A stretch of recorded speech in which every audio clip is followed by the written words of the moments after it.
So much media, so little time. Who keeps track of it all? That would be me. This is Bob Andelman, and this is a Mr. Media interview, recorded live on blogtalkradio.com on May 29th, 2008. Hi, everybody. Glad to be here today. I got to be honest with you, I'm surprised to be here today at this point. I'm having a little one of those strange days. I've never almost missed an interview before, but I got held up at a bank, so to speak. That doesn't sound right either. And I'm running a little late, and my apologies to listeners, my apologies to our guest today, Jonathan Riggs. But today we're going to have an interesting conversation about LGBT comics, lesbian, gay, bisexual, and transgendered. And joining me today is Jonathan Riggs, the editor of the Prism Guide to LGBT comics. Jonathan, are you with us today? I am, yes. Hello. Hey, how are you doing? I'm doing pretty good. How about yourself? I'm good. First, I have to apologize and be honest that I literally just raced in the door. I made the mistake of going to a bank with my wife, and we got the girl who was training. Oh no! So at least you weren't literally held up. So. Yeah, I mean literally. So I apologize to you. This is not the way I usually like to start, but let's nonetheless. First of all, I have to tell you, as a guy who in his teens read comics, first of all, I have to tell you, I didn't even know that there were lesbians, gays, bisexual, or transgendered people then. I mean, I was living in La La Land, I guess. This was 30-some years ago. But what really surprised me is that there is a whole separate genre of comics for this group. So tell me how that developed. Well, I think there's two ways to look at it. One, there is the separate genre where it's, LGBT people making their own kind of comics with their own voices and characters who are, reflections of themselves. But I think that one thing about Prism Comics, the organization, too, is it's a lot of people who are LGBT in their real lives, are working in the mainstream comic industry, too. So I think what's happened is just as people have grown up and it's become kind of a more accepting world for people to be, anything but straight, then I think that these people, as they move up professionally in careers in the comic industry or just doing their own work, I think it becomes more visible. I think that there is much more of an audience now for that kind of thing, and I think that we're kind of seeing a lot of the more mainstream things looked at and appreciated through that kind of view, like Wonder Woman being sort of appropriated as a lesbian icon, things like that. Okay. How big is the audience for this type of work? I'm not really sure the answer to that. Ideally, I would hope it would be anyone interested in comics would be interested in, LGBT comics or otherwise. But I don't know. The Prism website has, hundreds of members, and then they have even more people who are just readers of the site who don't have profiles on there. So I would assume that it would be like thousands or more across the country. And are these comics, are they online or are they print? That's the other thing. I mean, I'm really coming to you here looking for knowledge. I want to understand. Sure. Basically, it's everything. Prism is kind of just an organization where people can all come together who have the same appreciation, a place for people who, it's a hard industry to break into, and especially to break in and do something new because, it's probably not an easy sell for anyone to be like, do this story about, a member of a smaller group than the mainstream. So it's all kinds of things. There's people who do web comics. There's people who do real comics. They self-publish. Some people have, actual mainstream deals.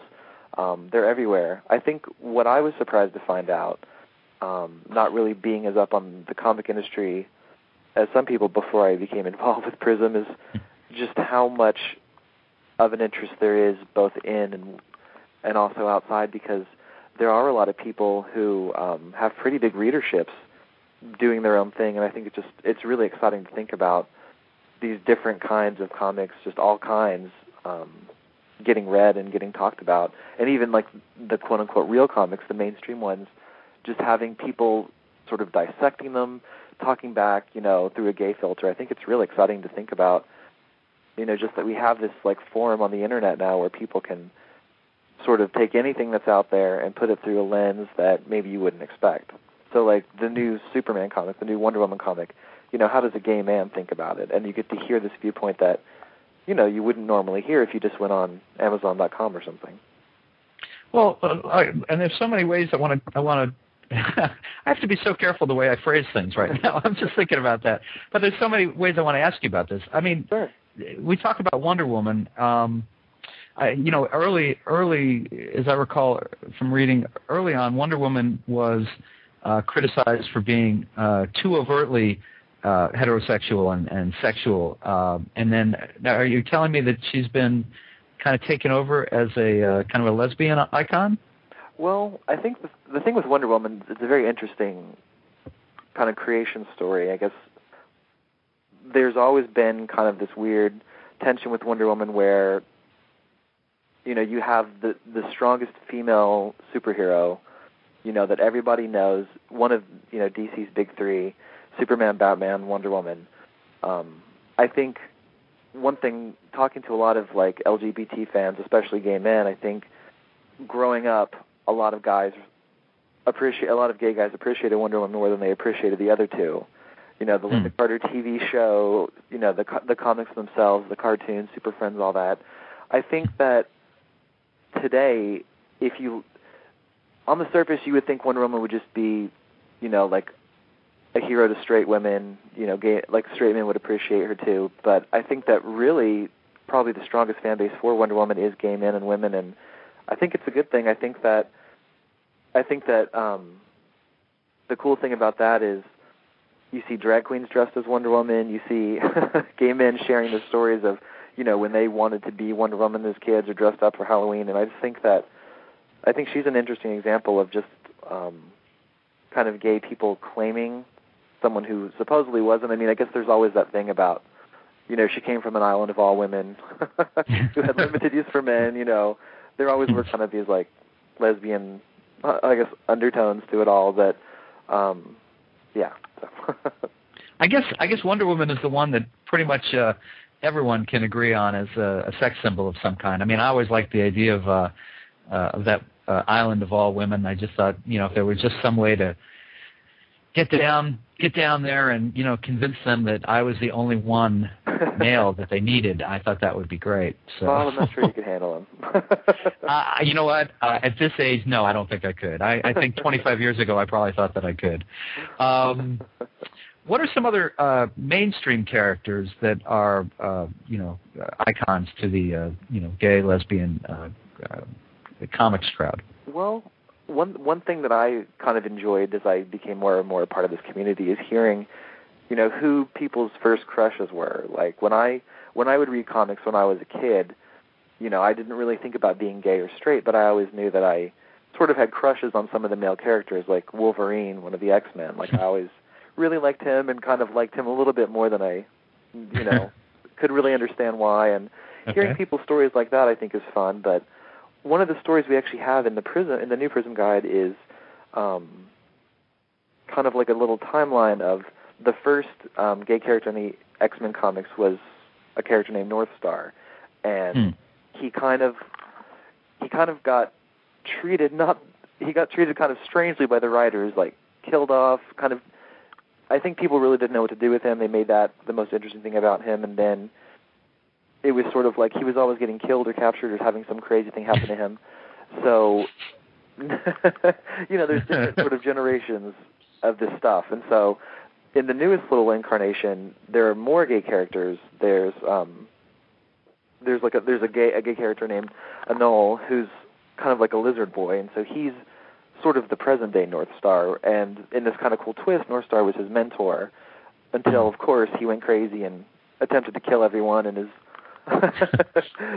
like sort of being hidden in this catatonic state. But we have a feature that's about that in the guide where it's sort of like tracing the history from the first to the current, and then we also have, which I think is really important, a cool sidebar on a character who wasn't a lesbian when she was created, one of the New Mutants, but now the incarnation now is that she is, and so we have a little sidebar on her too. Her name is Karma, So I'm sorry if that answered your question or not.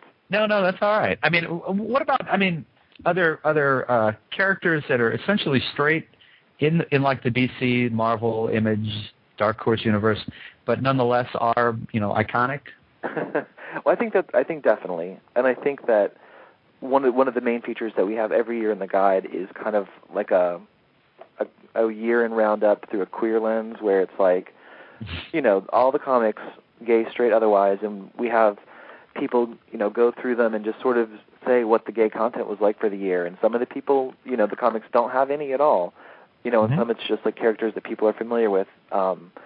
What's really interesting is a lot of mainstream comics now have some sort of gay angle to them, just because I think that comic readership, it's hard to compete, and it's an expensive industry to be in on the publication side. And so I think that trying to reach out and make stories that are relevant, you kind of have to add more of these elements where you have people like a side character will be gay, or or the guy will have like a friend or something. And I think that, I'm not being specific here, but I think that it's definitely becoming more and more of an accepted element. It's not the way, obviously, that we, LGBT people would like it to be, where it is something that it's in everything, but I think that it's definitely improving, and that is one of Prism's goals, is to try to sort of get those elements in there and make it not be something that people are afraid to tackle. So, ideally, like people have joked about, like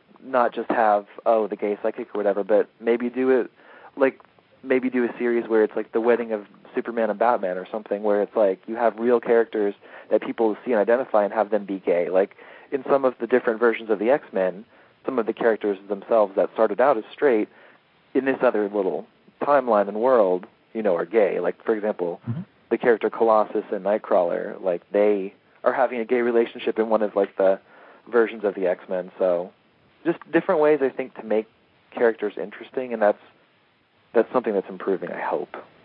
Well, Nightcrawler wasn't he considered gay, or was it? I thought he was a gay character.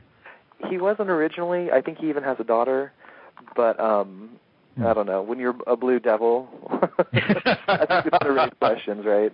And you have a German accent and are strongly religious. I think that people are going to wonder. So, and the name, of course, unfortunate. So. Yeah. Well, yeah, right. I see. Listen, you're talking to a guy who, only 10 years ago, did someone explain that the band Queen, that meant something other than just.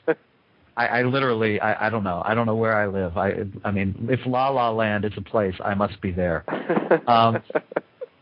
What about really when mainstream comics tackle gay characters? What are some of the worst? And maybe North Star is the one, but what's some of the worst jobs that mainstream comics have done with allegedly homosexual characters? Well, I do think what you said about North Star is definitely something people point to, where it's sort of like it meant a lot to so many people to have that character be gay, and then they were disappointed by the treatment, because not that someone being gay as a character means that they should be treated better, or they shouldn't be put through the dramatic ringer like everybody else, but they become sort of like a symbol to a lot of people, and so when they're not handled in the best way, it is upsetting, and I think a lot of people were very disappointed with that. One thing that I can think of, just off the top of my head, is we had this feature in the last comic guide all about HIV and AIDS, and how, like in gay comics and everything, how there were the introduction of this sort of being like an element, sort of, it did let a lot of people down, because I guess the problem is everybody wants it to, however you do it, it's going to really be scrutinized. However you portray the people, it's going to be seen more than just one character. And what I'm thinking about is in Green Arrow, there's a girl who was diagnosed as HIV positive, and the creator, his name is Judd Winnick, and he was on The Real World, and he did Pedro and Me, and kind of has a really good reputation for being really gay-friendly and doing it well. The problem is portraying this character. Her name is Mia. The way he went about it is, he didn't want to show her having any of the side effects or anything like that, which is cool, because it's like you don't want to just because someone's HIV positive doesn't mean you have to show them in a bad light. But at the same time, a lot of critics felt like it sort of was just making it like another aspect of her character, like she's blonde or she's whatever, because it's not showing the real life effects. So, in a long answer to your question, I think it's always going to be heightened because whatever people see, they're going to want more, which is good. I think that you always need to have people always like demanding better and trying to get things improved, but it's hard to strike the balance where everyone's going to be happy. I understand. What about the classic mainstream relationship that's always questioned, never makes it anywhere, is the Batman-Robin relationship. What, you want to weigh in on this while we're having this conversation? Well, we have a feature in the new guide that is sort of like a joking, what if there was a high school dance where all your favorite comic book characters, both mainstream and otherwise, were there, and Batman and Robin were mentioned as one of the couples. A guy named Brian Anderson wrote this, who has this really great comic called So Super Duper, which is kind of like, his thing is like, he's the newest member of a superhero squad who has a very lame superpower and doesn't realize that he's gay, but everyone else does. What he says about it is that, Robin's pixie boots kind of give him away, so...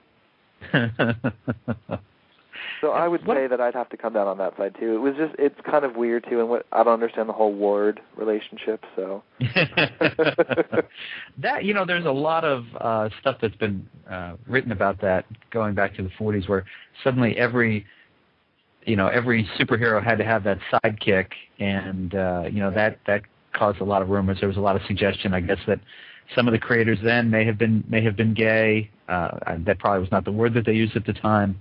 I want to ask you, I've got a question from our web chat that accompanies the interview. Media Woman wants to know if you can tell folks where they could buy comics that are particularly intended for a gay or lesbian audience. Is there would that be, could they go through the Prism website? Are they available generally in stores? It depends on what you're looking for. Okay. Some things are available in stores, but what I would recommend is going to prismcomics.org, because not only can you go to the actual creators' websites themselves and buy it directly from them, which obviously helps them out, you can also see other people out there who are looking for the same stuff. You can see places to go. There's a list of stores. There's this huge store in Texas, actually, called Zeus Comics, which won the Eisner Award, like the biggest award for best comic book shop that's owned by a gay man. And what's the name of the store again? I didn't quite hear it. Zeus Comics? Zeus, like God. Yeah, okay. Yeah, so I would recommend going to prismcomics.org. You'll be able to find anything that you could want on there, and you'll be able to find where to buy whatever you need. And you'll also, one cool thing is you'll also find things you might not have even known about.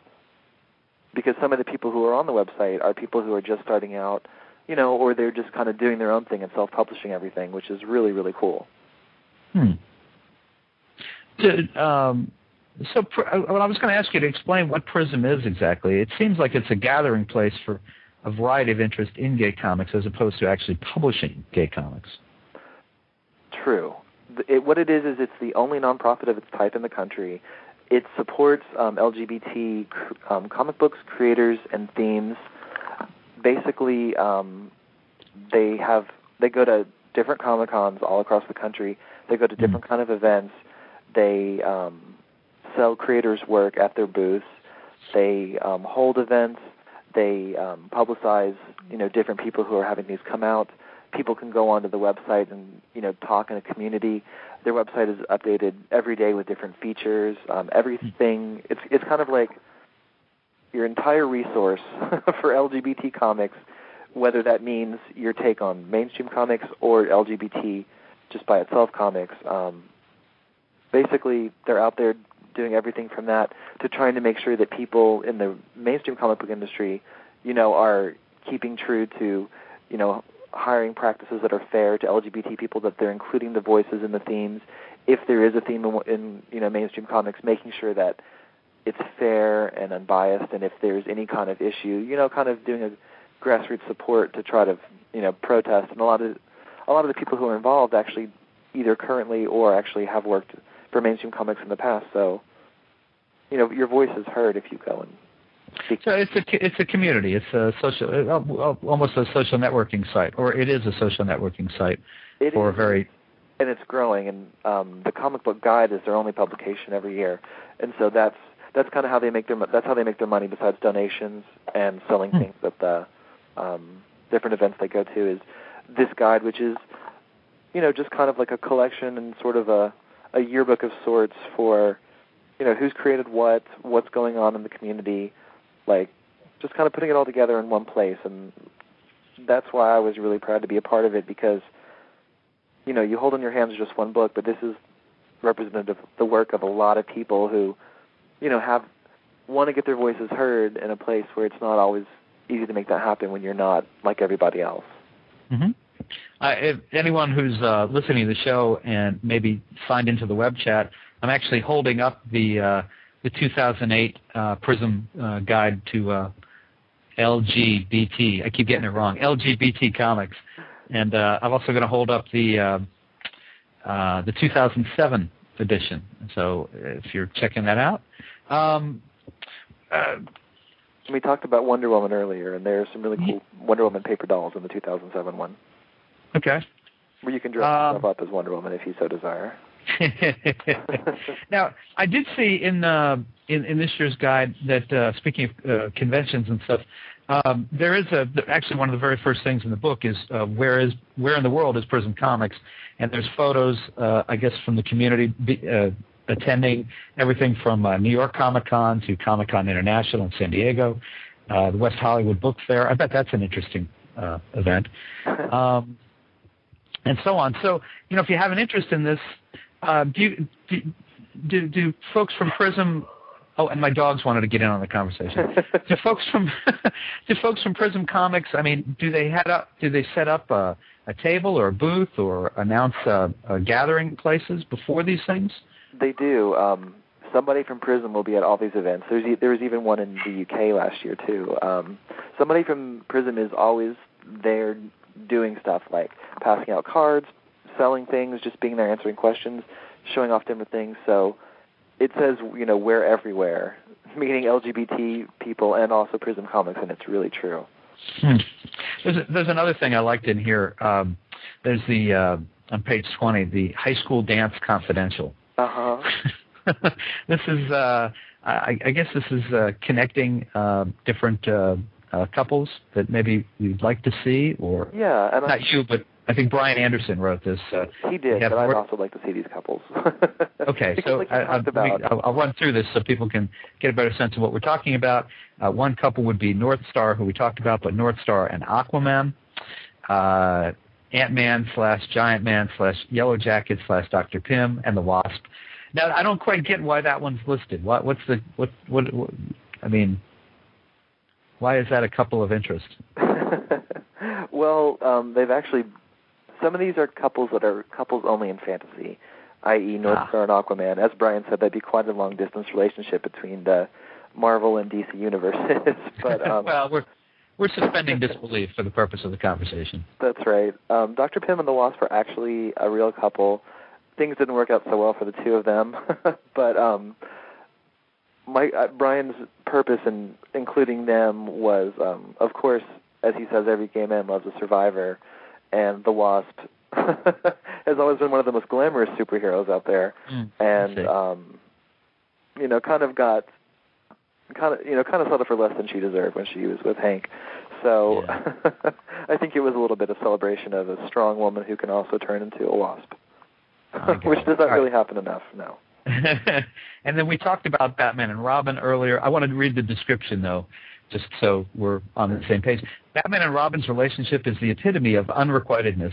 Batman, that dangerously dark and oh-so-sexy bad boy who prefers the shadows, would totally be the grumpy chaperone at our dance.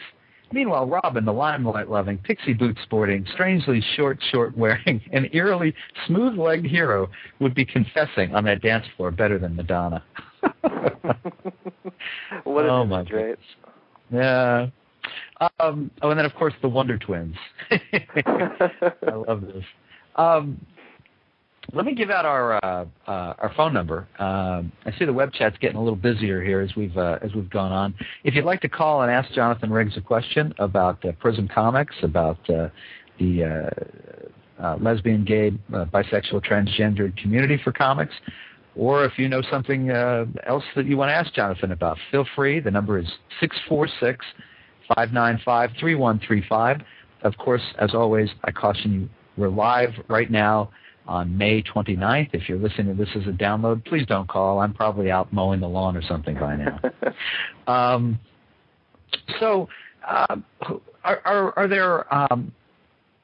Are there mainstream comics writers and artists who are out, who are known, and work gay and straight? There are. Actually, one of the interviews we have in the new guide is with Chuck Kim, who is pretty famous for working at DC, and he's actually now a writer on the show Heroes. And he's gay. So what's really cool, I think, about when you're growing up and you're gay, at least for when I was and people who grew up before me, it's always seemed like you were the only one, or there weren't a lot of people, who had your interests and everything. One cool thing about being involved with something like Prism is you see that, like I said earlier, we're everywhere, quote unquote, where somebody who's an artist you admire, a writer you admire, maybe they're gay, maybe they're gay friendly. Like, it's just really cool that the love of comics is what's bringing all these people together, and everyone shares this desire to see more LGBT representation and characters and creators, and it's just cool to see everybody come together over something that they love so much, because I don't think anybody, with a few exceptions, is going to get rich off working in the comic book industry. So it's really, a huge labor of love for people, and it's like, it's just so great to see that being something that brings people together.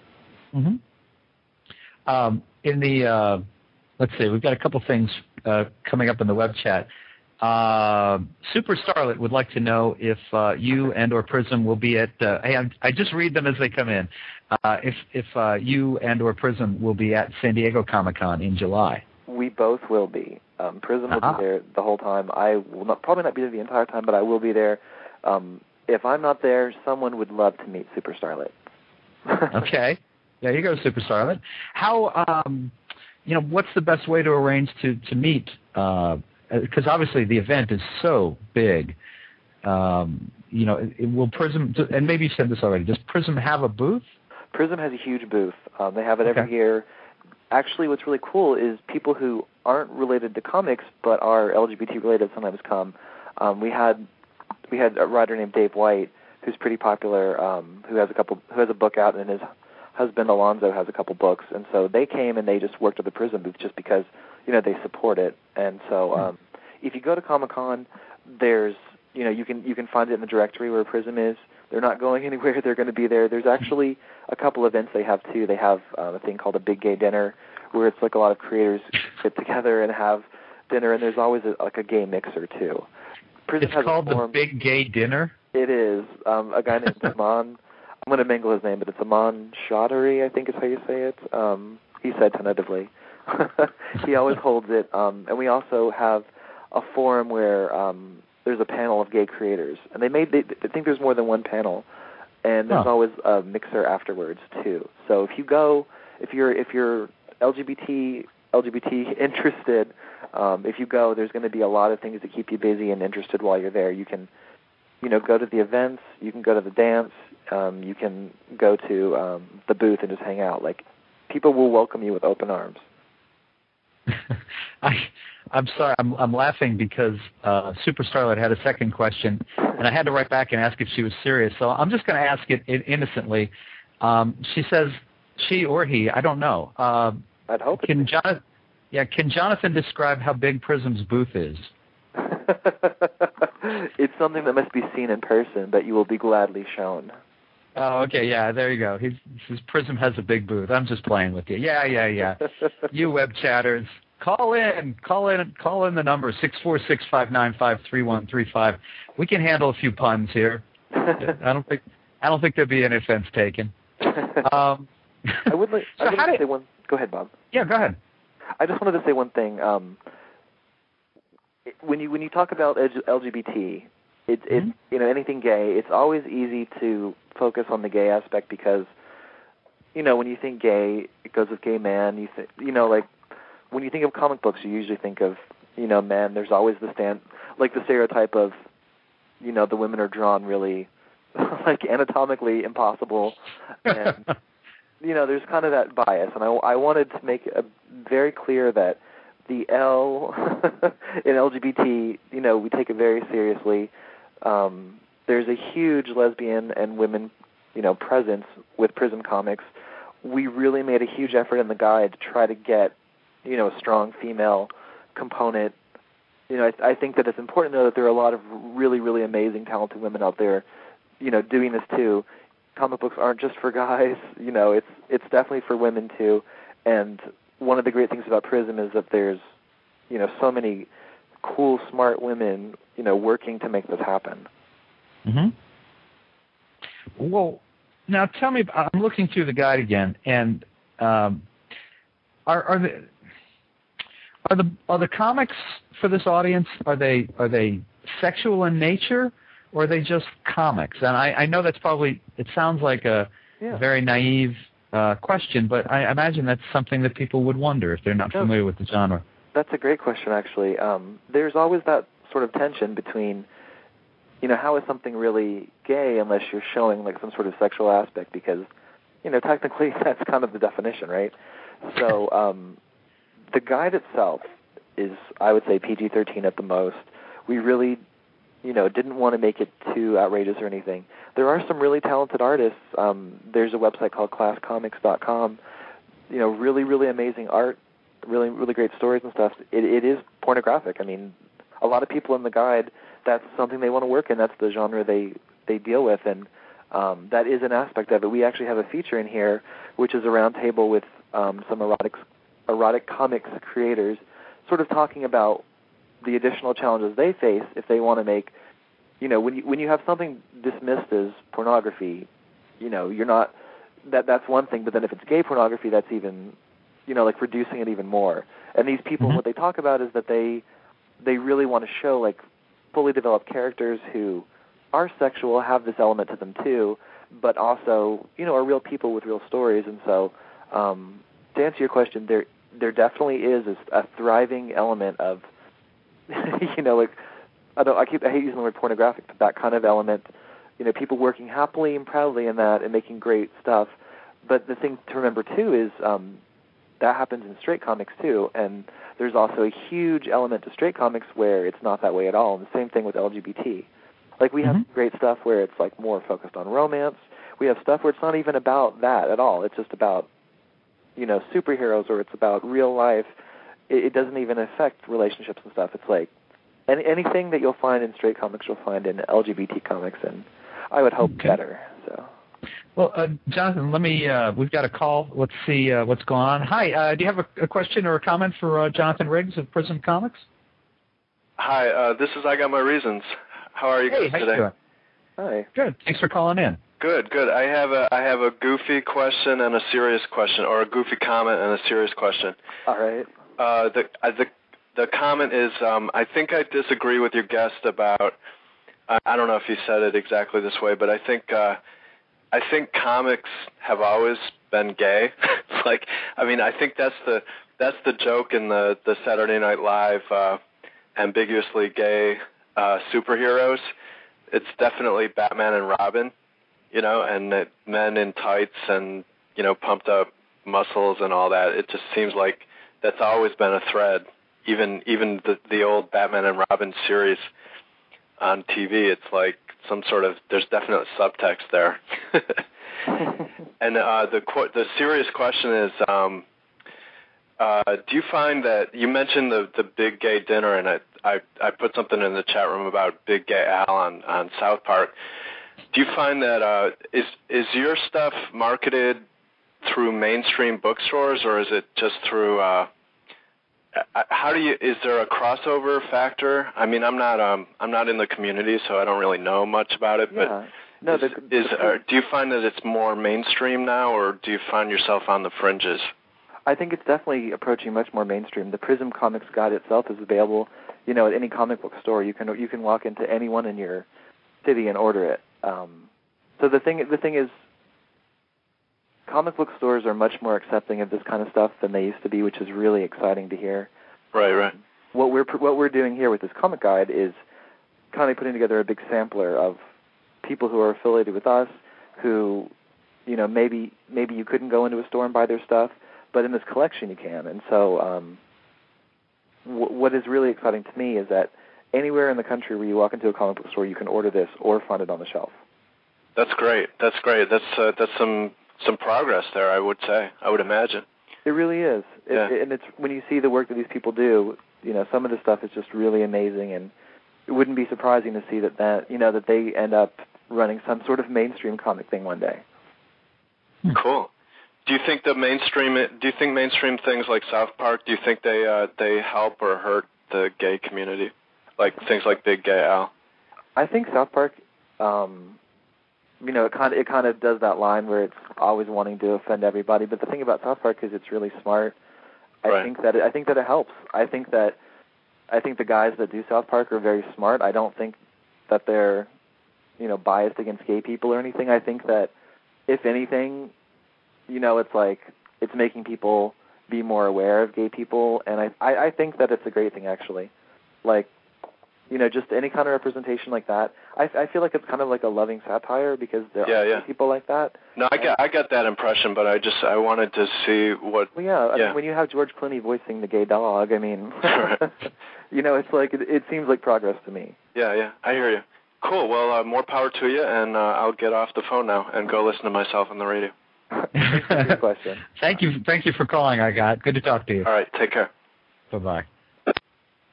So, we've talked about a couple aspects of this. One of the things I was wondering is, if a gay teen who has an interest in comics, and he or she bought some of this material, I'm guessing that it's the same kind of issue that a straight teen would have, or that a straight teen's parents would have, in that some of it's going to be more appropriate than others. That just because you've decided at 13 or 14 or 15 that you're gay or lesbian or whatever, your parent is still not going to find it appropriate if you have comics that are too overtly sexual. Would that be safe to say?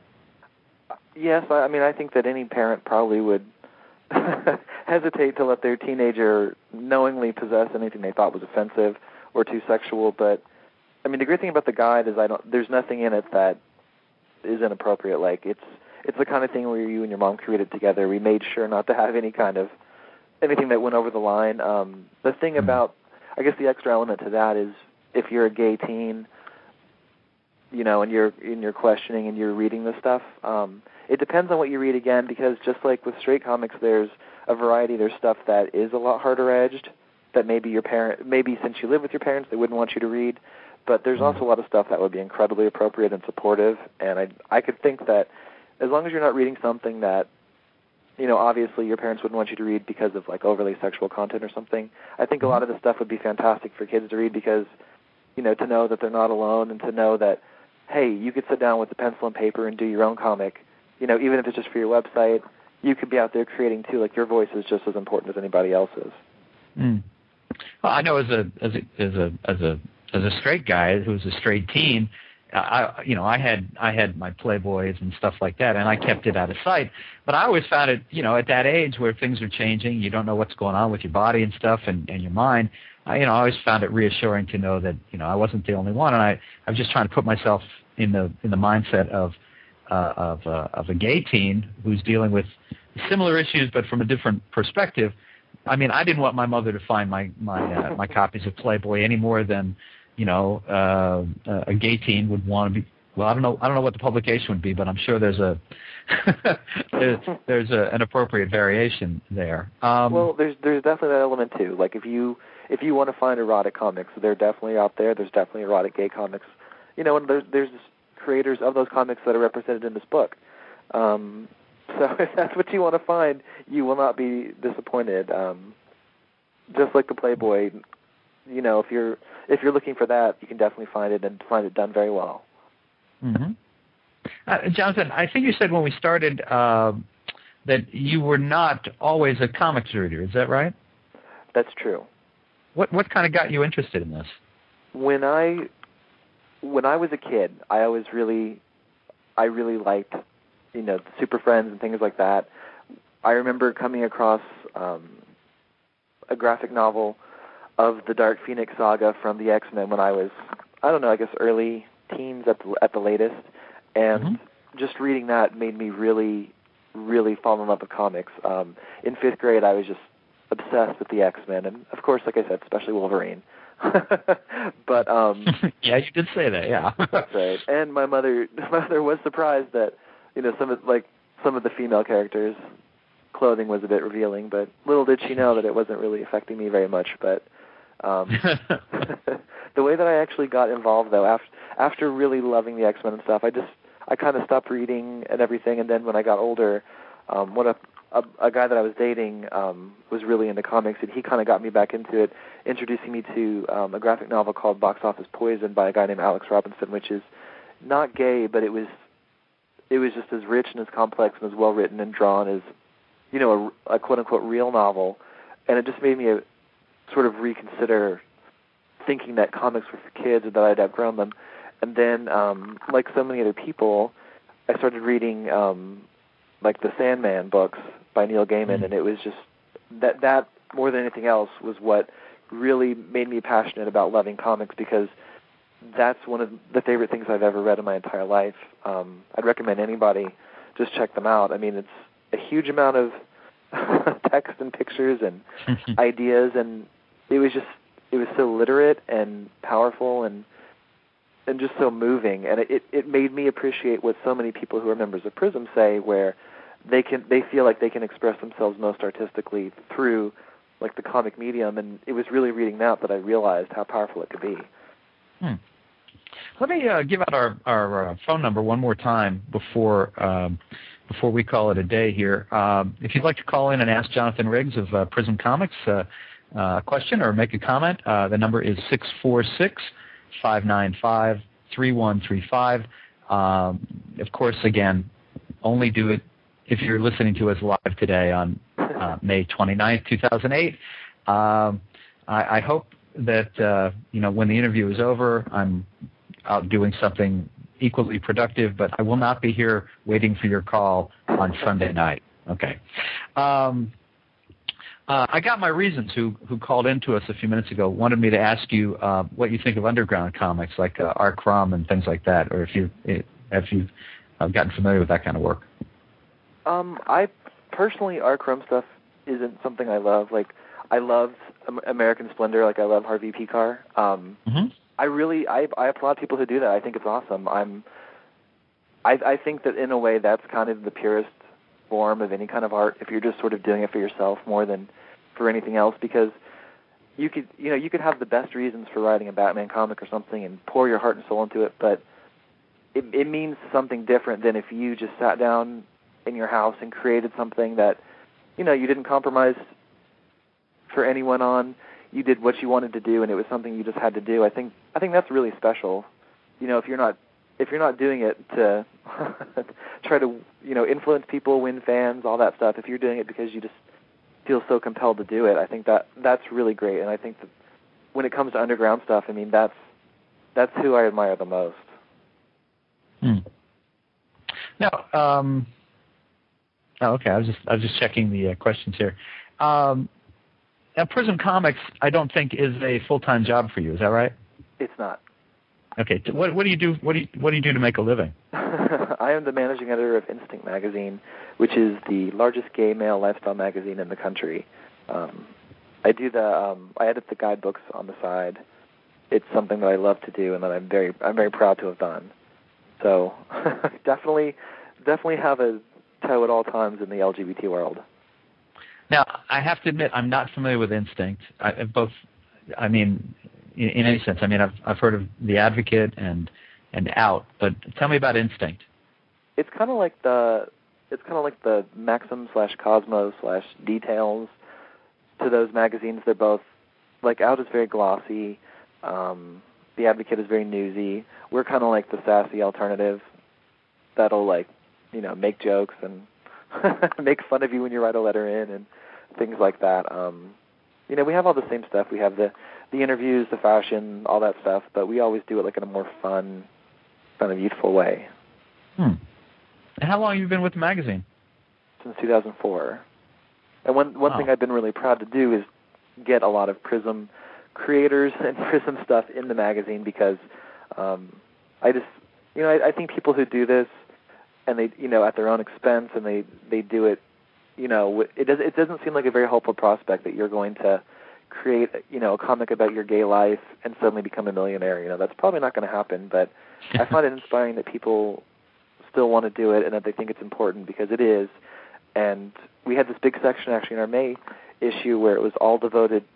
We have a section where we have like a blind date and like a couples quiz and a Bachelor of the Month and things like that.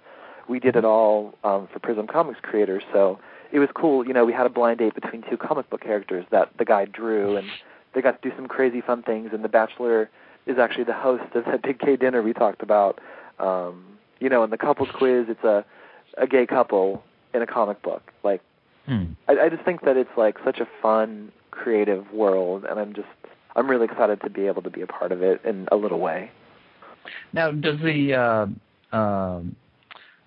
audience for Instinct, do they feel about comics any differently than the audience for GQ or Playboy, not Playboy, but GQ or Esquire might feel about having comics in there? I know there's some people that would still look down their nose at it. Is that any different in Instinct? I don't think so. We actually did have a comic for a while in the magazine. I think the difference would be that our readers, if we were going to put a comic in our magazine, obviously it would appeal to gay men as opposed to gay women, bisexual people, transgender people, because our readership is predominantly gay men. So I think that would be the only real difference, because it seems like our readers have been really receptive to hearing more about comics. It's been cool seeing a lot of people kind of, quote-unquote, come out of the comics closet saying, like, oh, wow, it's so cool to see that the blind date or whatever, like, it's neat to hear about this person who did this graphic novel. I never knew that there were comics for me out there, and it's like, well, here you go. Got it. Well, now, the book, correct me if I'm wrong here, because I thought I looked. I'm going to hold it up one more time for people in the web chat to see the cover.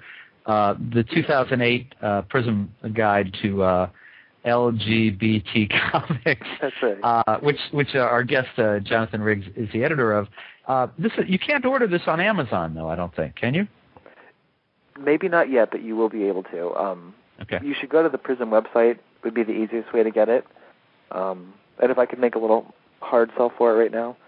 Please. I was just coming to that, actually. Well, please. Sure. I mean, it's really worth it. It's only $7.95.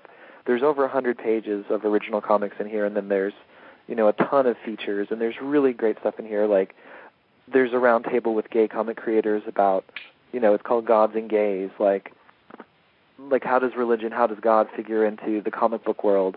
How does it figure into a gay comic creator coming up with something? Like somebody said, how does Jesus measure up in the grand scheme of things when you've got Superman running around? Interesting thoughts in here. And then we have some other really cool stuff. We have something about the Transgender Day of Remembrance. Every year there's a celebration to remember and honor, the memories of people who were transgendered and were, died in hate crimes. And there's a comic book artist named Jen Delary who does webcomics in Texas, and she, put together this whole thing where all her friends, online and otherwise, made like a special comic in honor of this, just to get awareness out there and to celebrate something that maybe a lot of people wouldn't know about. And I think that's such a beautiful thing to, in the face of like something so horrible as a hate crime and someone dying, like they're creating art to honor those people. And we also have, a couple interviews with people. We have the one with Chuck Kim from Heroes. We have one with this really, really cool woman named Vanessa Littlecrow Wojtanowicz, if I'm not mangling her last name. We have like a thing about mad scientists. I saw that. Now, okay, let's before we wrap up, tell me about mad scientists in the gay community? Is it just particularly cartoon mad scientists? Well, can there be enough coverage of mad scientists, period? But one of the cool things about being the editor of something is you can say, I'm interested in this. I want somebody, to write about it or do something funny with it. And I think mad scientists are awesome. And so, not specifically like a gay slant on it. There is definitely gay things in here. I mean, the mad scientist, I think, has some secrets in his scientist closet. But basically, we just have it's like a humor piece about, different.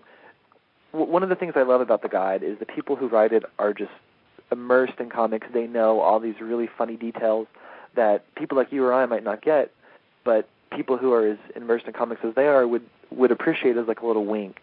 And in that piece especially, there's all these little inside jokes and nods where, you'll remember, oh my gosh, that happened in the X-Men or that happened in the Avengers. And I think there's all these little great, it's like in a movie where you see like a little wink to the audience. That piece is full of that kind of thing where, if you're a comic book fan, you're going to be rewarded by these little like nods and winks that he's put in there for this funny article about, how do you know if you're a mad scientist? Like the top 10 quotes from mad scientists, advice from a mad scientist, just funny stuff like that. All right. Well, Jonathan, I really want to thank you so much for joining us today, and especially at the top of the show, being patient with me as I was running in here a little winded. I want to give out the. If I didn't do it before, I want to give out the URL for Prism Comics. It's www.prism, P-R-I, S as in Sam, M as in Mary, comics, and that's .org. Don't lose the .org, or I don't know where you'll wind up. So again, it's www.prismcomics.org, and once the Prism Comics Guide is available, the 2008 edition is available. It'll be you'll be able to order it once it's available on Amazon.com. You'll be able to order it also on the Mr. Media site. Do you also want to give out, before we say goodbye? Do you want to give out the URL for Instinct Magazine? Sure. Instinct Magazine, you can go to www.instinctmagazine.com. So okay. Instinct, like basic instinct. And one more thing about Prism I just want to throw out there. It's 100% nonprofit, all volunteer run. The people who do this are doing this because they love comics, because they believe in the cause. So anytime you support them, no one's pocketing your money. It's all going back to this really worthy cause. And I can't say enough, like, how much work these amazing people do. I just do a little part of it.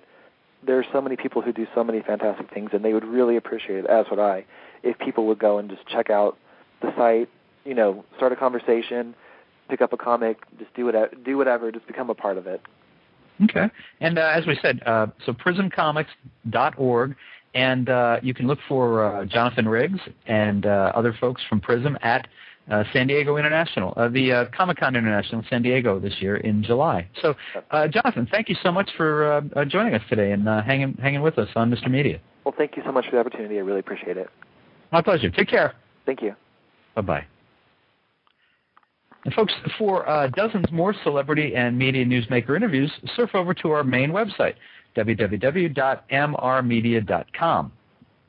That's where you can listen to my conversations with the stars and creators of Army Wives, 24, The Big Bang Theory, Pearls Before Swine, Tell Me You Love Me, and many others, or read full transcriptions. And next week, if you're a comics fan, you'll be particularly interested in this. Michael Uslan, who is the producer of The Spirit, Will Eisner's The Spirit movie, and also The Dark Knight, and many others, will be a guest on Mr. Media on June 4th at 1 p.m. Eastern. So I hope you can join me for that. And then on June 9th, June 10th, for you comics fans, Carlos Gary, who does the strip Café Con Leche, will join me at 1 p.m. on June 10th.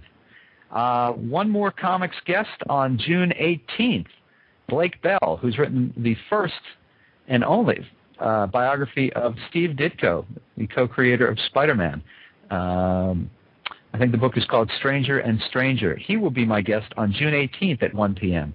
So, folks, please think about writing an online review of Mr. Media or marking Mr. Media as one of your favorites, whether you listen on blogtalkradio.com, Blueberry, Zencast, Odeo, or Podfeed, or iTunes, of course. And thanks so much for joining us today. I really appreciate you giving up a chunk of your day to spend time with us. Thanks, folks. Bye-bye, everybody.